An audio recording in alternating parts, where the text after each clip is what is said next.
belongs to souls. But officially, I am Solomon of Fem. Once again, welcome to Matters.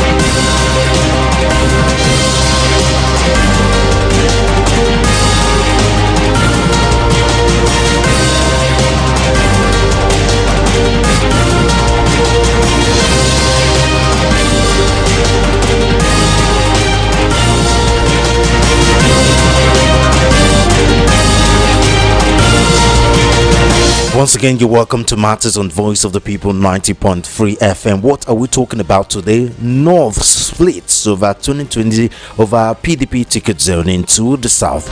Joining me to analyze this topic for discussion is Yemi Daniels, current affairs analyst.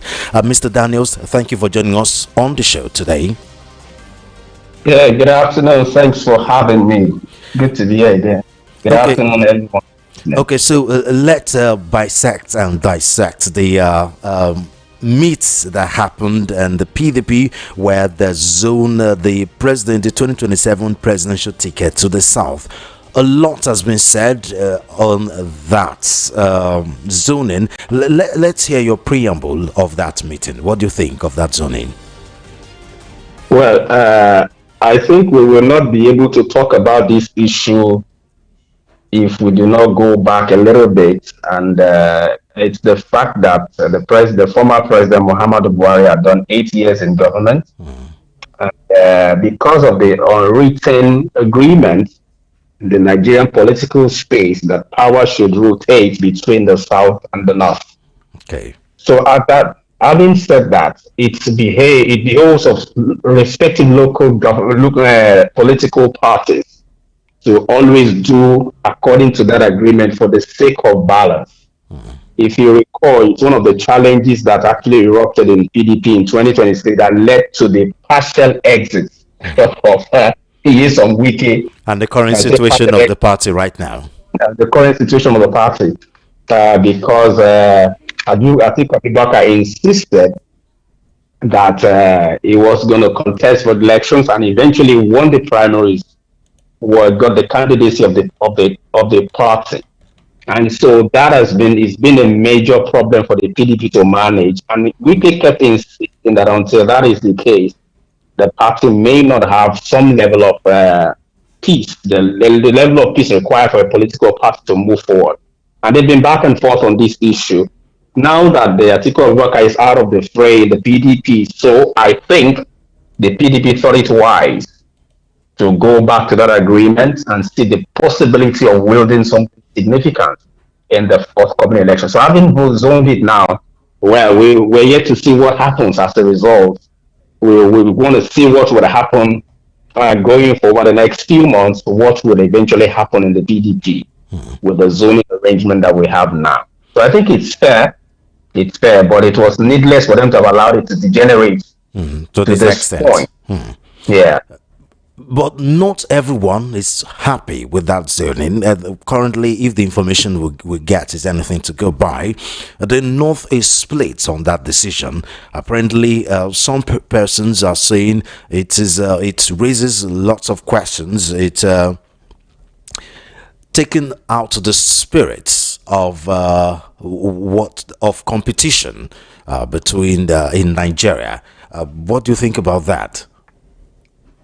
Well, it's interesting to know in Nigeria, many times people look for whatever it is to back up whatever sentiments they have. Somebody will tell you when let me use the word, if it is not in favor of A, who's zoning favors, he says it has to be competitive. Whoever it favors will say it's for balance. You understand?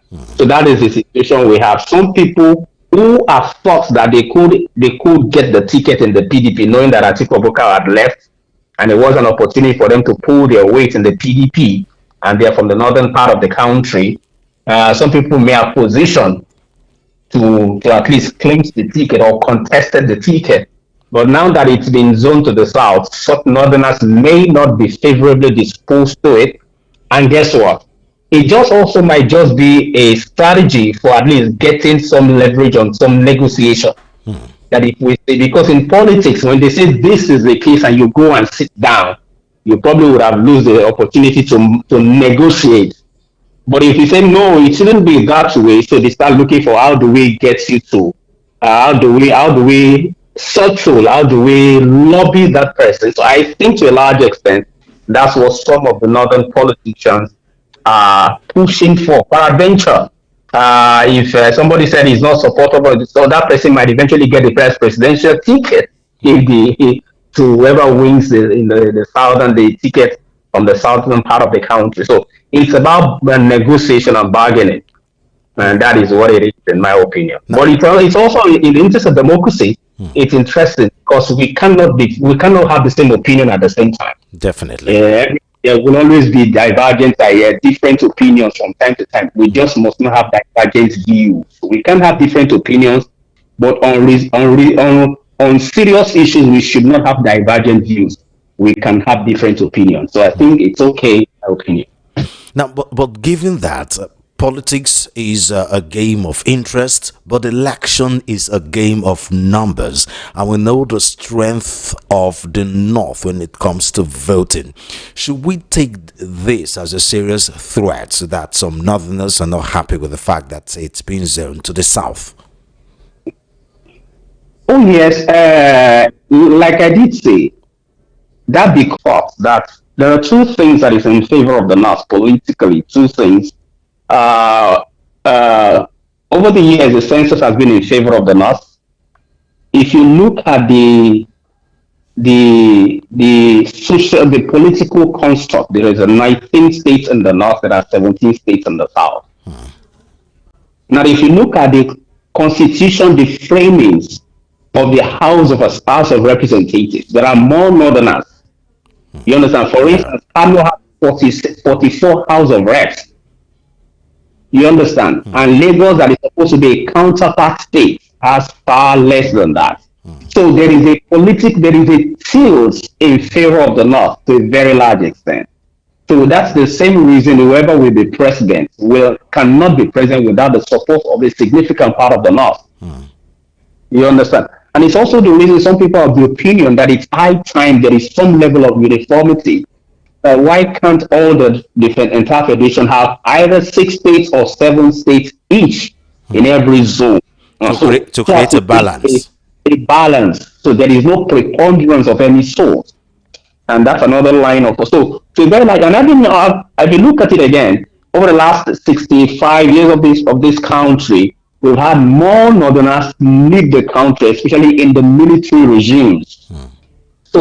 So naturally, and because of the nepotistic system of governance in Nigeria, appointments, political offices have always tilted in favor of the North over the last 65 years. Just in the name of appeasing them. You understand? In the name of not just appeasing them, it's just the way the governance structure is, the architecture is in Nigeria. The president gets to appoint virtually everything. You understand? So, and there is also a thing called affinity bias. You're likely to be more comfortable with people that have some commonalities with you in terms of appointment. You understand? And that was one thing that the federal character principle attempted to resolve, to ensure that there is no region of the country that is unduly preponderant in the system, or feel left out. Yes, or feel marginalized. So unfortunately, we've not quite lived up to the expectation or up to the requirement of the federal character. No government has done that to the extent that nobody will complain. Everybody, one part of the country will complain, or the other. Now, talking about microzoning, that has become prominent now. In the past, people don't really care as far as the gentleman agreement is being handled properly between the north and the south. But right now, there is a call for the shouts for microzoning is growing louder when you consider when you consider the power sharing as majorly be from the northwest and southwest. And I have some parts of the north feeling marginalized, same as the some part of the south, especially the southeast, feeling marginalized. This is where it's going to get interesting when you consider the powers that be currently within the PDP ranks. Right now, the two major faction there is the Wike faction and the Makinde's faction, and both of them are from the south. Makinde is from the southwest, and yes, Wike is from the south. How do you see this going or playing out? Politics is an interesting game. Yeah. And while it is a good deal for the PDP to have zoned through the southern part of the country, the two major weights in the PDP now that are hopping hands against themselves is the PK faction and the Seyi Makinde faction. We really do not know who the power levers in the PDP will tilt in its favor, because whether you like it or not, the leadership of the party always do have preferences. They may feign neutrality, but we are human beings. There's always that leaning, that sentiment for somebody in relation to the other person. So we do not know where the pendulum will eventually swing. But guess what? We really do not know what will happen over the next few weeks. And when you also consider that there are, side talks that Wike and Makinde are playing a script, there may be on the same faction. Yeah. For all you know, yes. They're playing an APC script within the PDP. It might just be a script within the PDP. And that's also why, if you look at that, I was going to say something. That recently there was a kite I wouldn't know if it's a kite or not. The former president, Goodluck Jonathan, might be back in politics.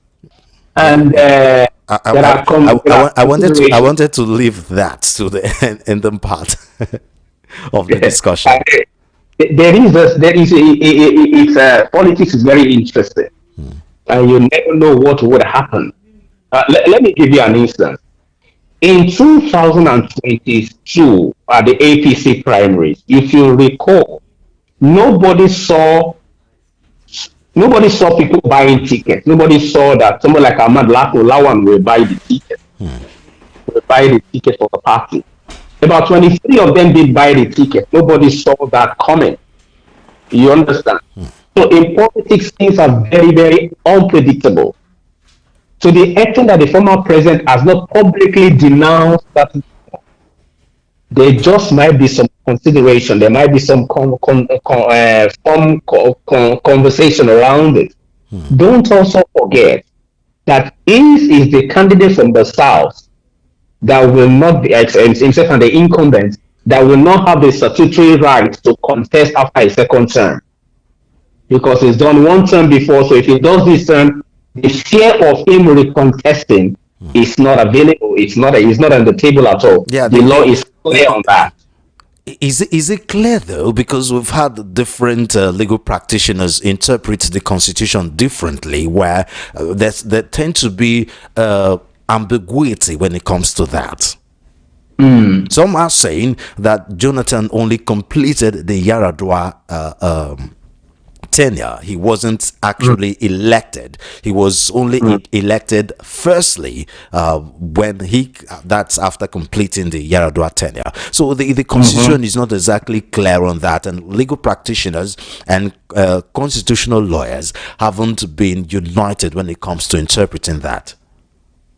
But I think it's the mischief to talk that, because that was not the case in 2015.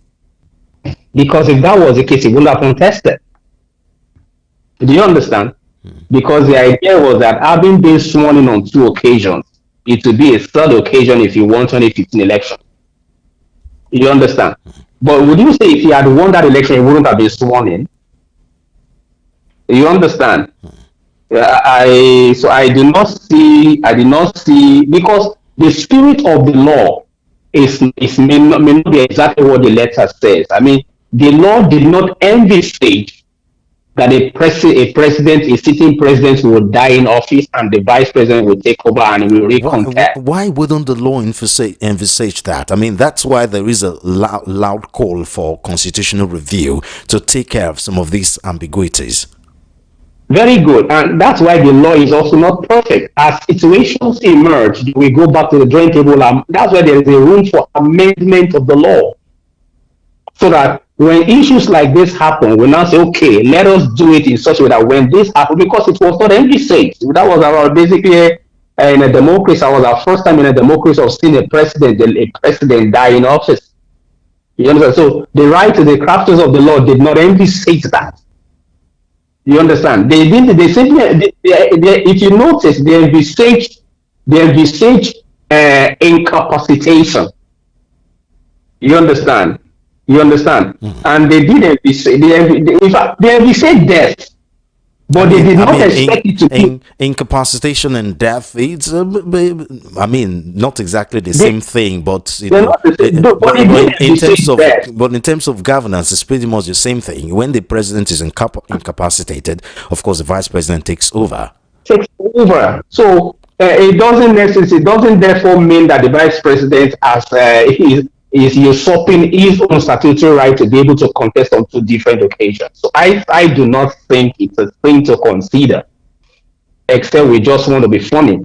And to the extent that justice is a commodity in Nigeria, anything can happen. Trust me. Anyway, an interview with a chieftain of the People's Democratic Party, that the Senate Minority Leader Abamora, last night, where he talked about that the PDP, that there are talks going on to bring Peter Obi and Goodluck Jonathan back to the PDP presidential race. They've already talked about the Jonathan aspect, but the Peter Obi aspect. Let's start with South is taking the largest number in leadership this time around. They continue to argue. You see, that man is not straightforward. Urban land, by way of driving all this into IDP, 10% of the North, so Northern support. No real Northern indigene. On the program.